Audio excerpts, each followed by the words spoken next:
This is Not Just Making the Tea, the podcast which discusses the realities of our career and life choices whilst made at school and college.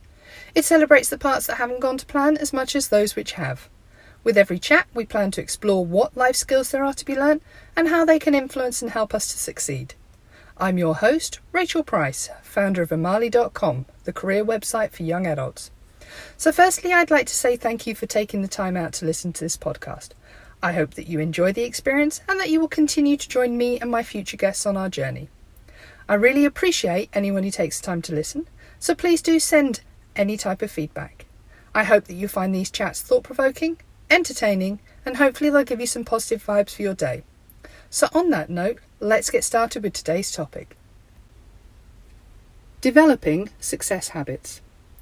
Psychologists estimate that 40% of all our behaviour is governed by habits, formed by our subconscious mind. In other words, we often run on autopilot. Much of our success or failure is down to our habits. Let's look at the habits of successful people. First, they tend to be early risers. Typically, adults need between 7 to 9 hours sleep per night. If you often feel tired through the day, take a look at your bedtime routine. Getting into the habit of going to bed and getting up at the same time every day. Even moderate sleep deprivation cuts the average person's response time by up to 50%, so aim for quality sleep. Point 2. High achievers make reading, learning and general self-development a priority. Aim to read at least one non-fiction book per month. Bill Gates, the former CEO of Microsoft, is said to read around 50 books per year. Expose yourself to new ideas and learn from other people's mistakes. Successful people are also willing to admit that they don't know everything. You can always pick up new skills and set a new course for the future. They are willing to analyse their failures and reframe them as learning opportunities. Point 3. Journaling. This can be a great tool towards self-improvement, as it helps you gain an insight to your strengths and weaknesses. Weaknesses should also be considered as areas for improvement. You could aim for at least one 30-minute journaling session per week. Great time to get all your thoughts and ideas down on paper and clear your mind ready for the next week. Point 4. Along with getting enough sleep, regular exercise and a good balanced diet are key habits to form. They will provide you with the energy to get through the day. People who choose fruit and vegetable over high-fat options report higher productivity at work and study. Changing your diet entails breaking a lot of formed habits. For example, you may have formed the habit of reaching for an unhealthy snack mid-afternoon.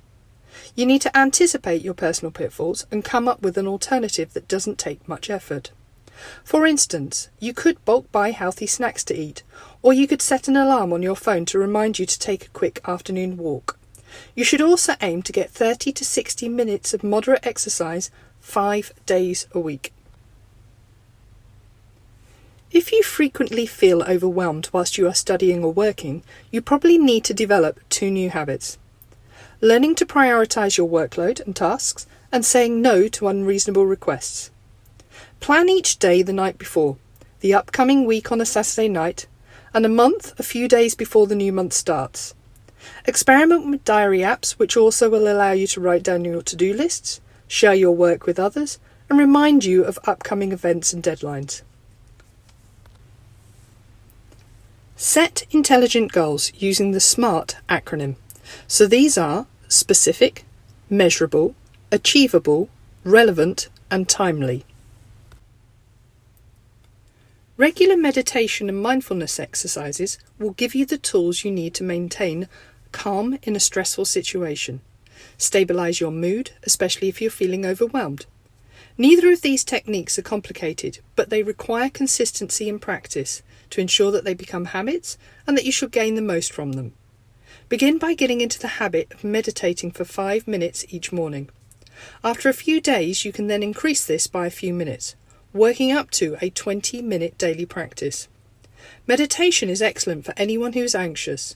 Research has shown that 60% of sufferers feel markedly better after meditating regularly for 6 to 9 months. Do not try to change all of your habits at once, because you are likely to feel overwhelmed. It takes an average of 66 days for a new habit to stick. How about starting with just one habit, implementing for a couple of weeks, and then adding another? This method is commonly known as habit stacking. It allows you to make minor changes at a pace which suits you.